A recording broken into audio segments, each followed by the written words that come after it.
Continue. So first of all a very good morning to all of you.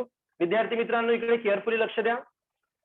Previous lecture मध्ये आपण radio active decay law, half life period बरोबर average life period यावर depend problems घेतले होते. आज आपण पुन्हा रेडिओ ऍक्टिव्ह डिके लॉचा यूज करून, कशाचा यूज करून, रेडिओ ऍक्टिव्ह डिके लॉचा यूज करून एक आधी आपल्याला छोटंसं डेरिव्हेशन प्रूव्ह करायचं आहे आणि त्याच डेरिव्हेशनवर डिपेंड आणखी काही 3-4 प्रॉब्लेम आहेत ते आपल्याला टीच करायचे आहे. डेरिव्हेशन आणि प्रॉब्लेम एंड झाल्यानंतर आपला रेडिओ ऍक्टिव्ह डिके लॉ हा टॉपिक पूर्णपणे एंड होणार. मग एक छोटासाच टॉपिक आहे जो आपला केमिस्ट्रीच्या रिलेटेड आहे. Isotopes, isobar, atomic number, atomic mass number आणि त्यावर depends problem. Okay, so write down. First, assuming decay law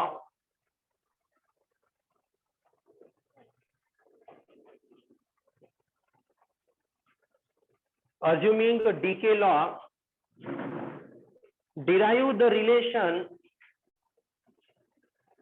n of t upon n0 equal to half raised to n.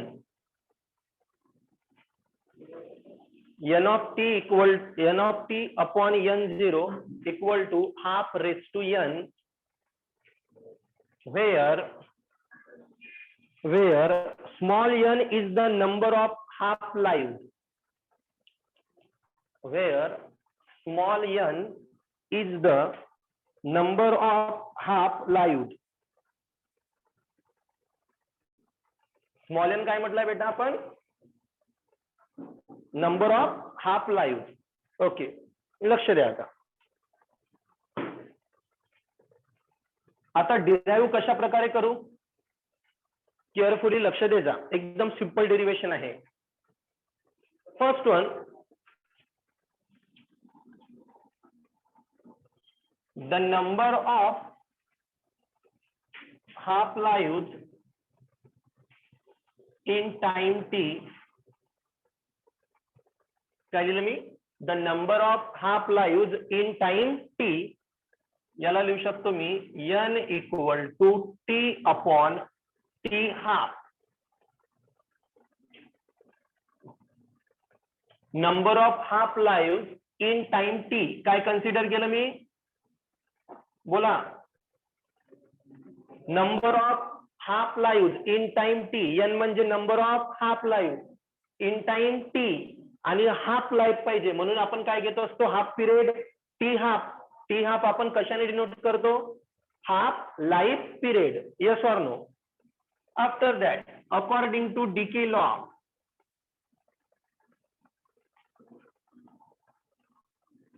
आठवते काय प्रूव्ह केलं होतं तर? N of T equal to n0 into E raise to minus lambda T. आठवते का? Mathematical formula होता आपला. फक्त आपण n लिहित होतो. काय लिहित होतो? n equal to n0 E raise to minus lambda T. Previous lecture मधलं डेरिव्हेशन. म्हणजे इथून जर तुम्ही 2 व्हिडिओ जर मागं बघितले तर आपण हेच डेरिव्हेशन टीच केलं आहे. म्हणजे जेव्हा आपण रेडिओ ऍक्टिव्ह डिके लॉची सुरुवात केली होती तर स्टार्टिंगला हेच डेरिव्हेशन टीच केलं होतं. n equal to n0 into E raise to minus lambda T. मग इथं n ऑफ टी म्हणजे काय? For number of time. n of T. आता बघा, E raise to minus lambda T आहे. यालाच मी n0 into E raise to minus lambda, यावरून जर मी टी ची व्हॅल्यू लिहिली तर मी काय लिहू शकतो? टी हाफ इंटू n लिहू शकतो. वाय? टी इक्वल टू काय होणार? T half into n. हे कसं आलं समजलं? कारण n म्हणजे काय आहे? T upon T half. n equal to T upon T half. तर टी इक्वल टू काय लिहू शकतो? T half into n. Raise to मध्येच आहे. ओके, आता त्याला ऍडजस्ट कशा प्रकारे करतो लक्ष द्या. n0 me as it is लिहिला. आधी लिहितो मी E raise to minus lambda T half आणि ब्रॅकेटचा रेस टू लिहितो मी n, सेमच होणार नाही हा n याला मल्टिप्लायच आहे, यस ऑर नो? फक्त मी काय लिहिलं, ब्रॅकेट रेस टू n लिहिलं. याचंच मिनिंग तुम्ही x रेस टू 6 लिहा किंवा x स्क्वेअर इंटू 3 लिहा, सेमच राहणार आहे. हे x रेस टू 6 किंवा x square raise to 3 same आहे का डिफरंट आहे? समजलं मिनिंग मला काय सांगायचं आहे? तर e raise to minus lambda T half into n लाच मी काय केलं, याला ब्रॅकेट मध्ये पुटअप केलं आणि त्याच्या रेस टू काय घेतला, n. आफ्टर दॅट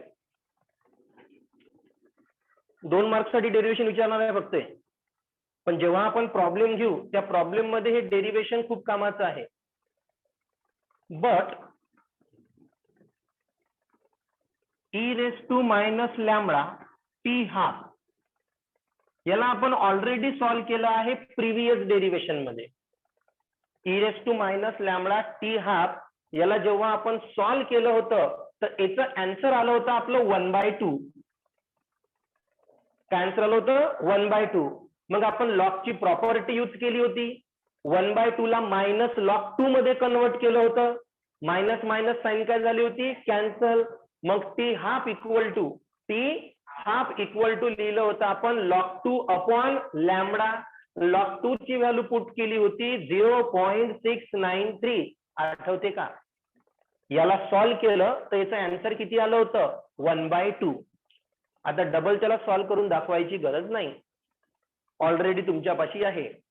आणि सॅटरडे आणि संडेचं मी तुम्हाला होमवर्क सुद्धा दिलं होतं का हे पूर्ण प्लेलिस्ट बघायच्या, दिलं होतं होमवर्क, ते तुम्ही चांगल्या प्रकारे केलं दिसतच आहे मला. मग आता ही जी व्हॅल्यू राहणार इथे आपण हाफ पुटअप करू. So n of T equal to n0 e raise to minus lambda T half ची व्हॅल्यू 1/2.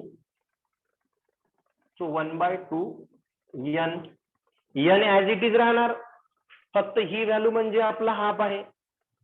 हा n0 या साईडला जाऊन काय होणार, divide. So n of T upon n0 equal to half raise to किती, n. Hence proof. Write down fast. Write down problem. आता जे आपण डेरिव्हेशन घेतलाय विद्यार्थी मित्रांनो, यावर डिपेंड्स प्रॉब्लेम आहे. The half life period of radio active substance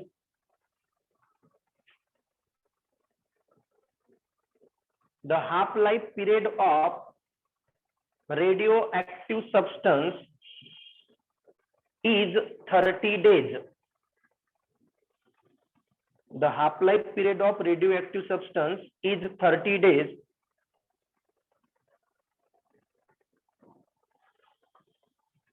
Full stop. What is the time taken? What is the time taken for 1/4 of radioactive sample? 1/4 of radioactive sample. Okay, चला लक्ष द्या इकडे. What is the time taken for काय म्हटलंय, radio active, बोला, radio active sample. ते radio active sample म्हणजे काय, ते n of T upon n of 0. n of T upon n of 0 चा रेशो किती देऊन आहे तुम्हाला, 1/4. किती रेशो गिवन आहे, 1/4. आता पहिले प्रॉब्लेम कडे लक्ष द्या. Given data, half life time म्हटलाय ना तुम्हाला. हाफ लाईफ म्हणजे कशाने डिनोट करतो आपण, टी हाफ. टी हाफ ने डिनोट करतो आपण half life. So T half किती गिवन आहे, 30 डेज. बघून घ्या प्रॉब्लेम मध्ये, टी हाफ किती देऊन आहे आपल्याला, 30 days. Radio active sample n of T n of 0 किती गिवन आहे, 1/4. Radio active sample n of T upon n of 0 1/4. To find काय करायला लावलाय, वाचा ना. टाइम टेकन, मग टाइम म्हणजे काय, स्मॉल टी. टाइम टेकन आपल्याला फाइंड आउट करायचं आहे. काय फाइंड करायचं आहे, टाइम टेकन सोल्युशन. आता केअरफुल लक्ष द्या. वी नो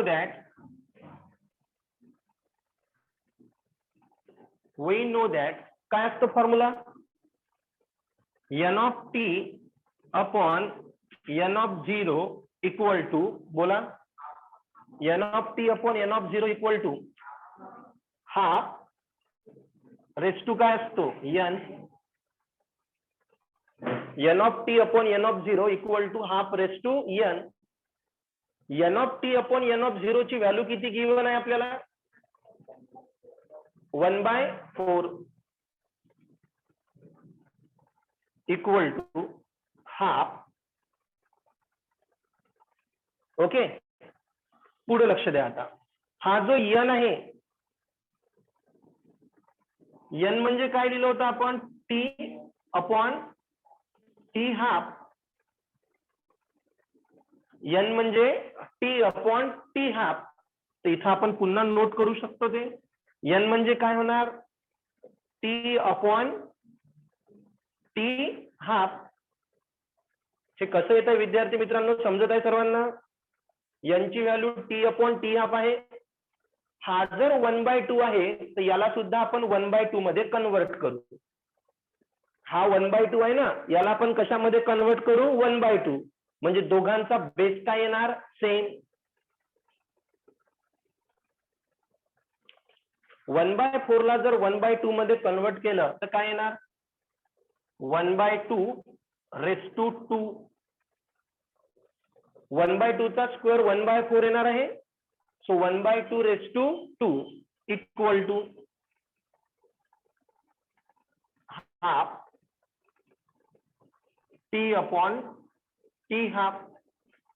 आता बघा, दोघांचाही बेस काय झाला, सेम. जर बेस सेम असणार तर रेस टू वाल्या टर्म पण आपण इक्वेट करू शकतो. सो हेन्स 2 इक्वल टू काय येणार, बोला, T upon T half. T half या साईडला जाऊन काय होणार, multiply. So T equal to T half into 2. So T equal to, T half ची व्हॅल्यू सांगा, टी हाफ ची value. So 30 into 2, what is the answer, days मध्ये येणार ना, 60 days. Any doubt? Write down. Next problem. How long will it take? How long will it take for a radioactive sample? How long will it take for a radioactive sample to reduce to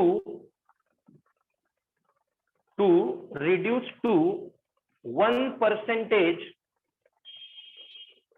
to reduce to 1%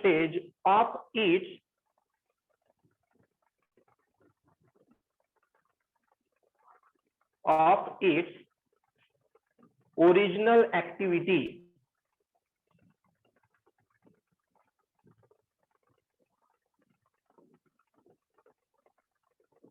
Of its original activity. In bracket, half life of sample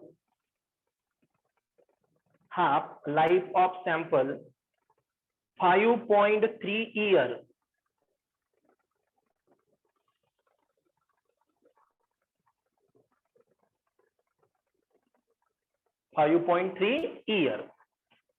how long म्हणजे तुम्हाला टाइमच काढायचा आहे.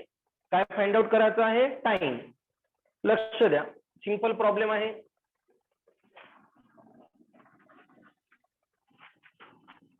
बघा,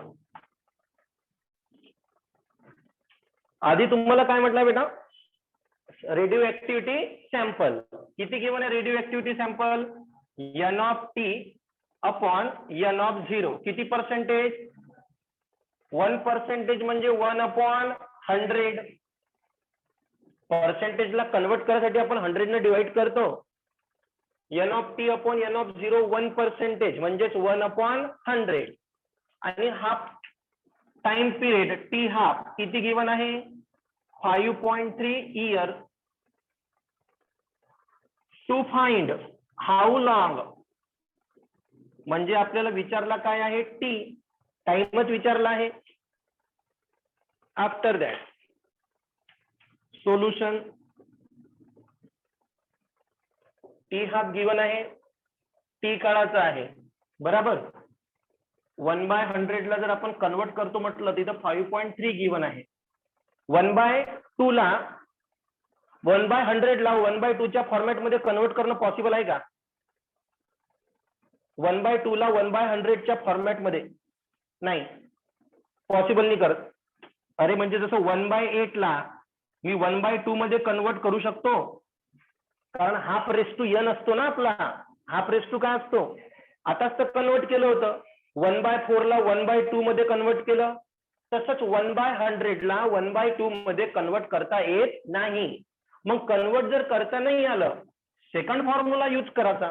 कोणता, आपल्याजवळ एक formula आहे ना, N of T equal to काय असतो, n0 into E raise to minus lambda T आहे हा फॉर्म्युला. Yes or no. हा फॉर्म्युला मी का बरं यूज करत आहो, कारण 1/2 मध्ये convert not possible. n0 divide होईल N of T upon n0 काय राहिला, E raise to minus lambda T. N of T upon n0 1/100 E raise to minus lambda T. याचा जर रेसिप्रोकल केला तर याचा पण रेसिप्रोकल होणार. Yes or no. आणि याचा जर मी रेसिप्रोकल केला तर मायनस कशामध्ये कन्वर्ट होईल, प्लस मध्ये. म्हणजे 100 इक्वल टू येणार ई रेस टू फक्त लॅमडा टी. Reciprocal reciprocal. ईचं कन्वर्जन कशामध्ये होते, लॉग. ई जर इकडे आला तर काय होणार, लॉग 100 इक्वल टू काय राहिला, लॅमडा टी. समजत आहे. काय फाइंड आउट करायचं आहे, T. Therefore T equal to काय होणार, लॉग 100 अपॉन काय रे, लॅमडा. याला देऊन देऊ इक्वेशन 1. मग आता पहिले कोणाची व्हॅल्यू काढू आपण, लॅमडाची. कोणाची value, we know that half life वाला पिरियड जे तुम्ही डेरिव्हेशन केलं होतं, टी हाफ लॅमडाची व्हॅल्यू काढणं शिकलोय ना आपण. 0 पॉइंट काय असते, 693 अपॉन लॅमडा. शिकलोय का हे प्रॉब्लेम, अरे केले आहे का नाही गेले आहे. T half equal to 0.693 upon lambda. So lambda equal to 0.693 upon t half. So lambda equal to 0.693 upon t half की व्हॅल्यू बेटा 5.3. आता याला लॉग अँटी लॉग न काय करा, सॉल्व. कोणाची व्हॅल्यू भेटन, lambda. Put this value in equation 1. मग ही व्हॅल्यू आपण इक्वेशन 1 मध्ये काय करू, पुट अप. तर कोणाची व्हॅल्यू भेटणार आपल्याला, टी ची. Okay, that's the homework. Write down.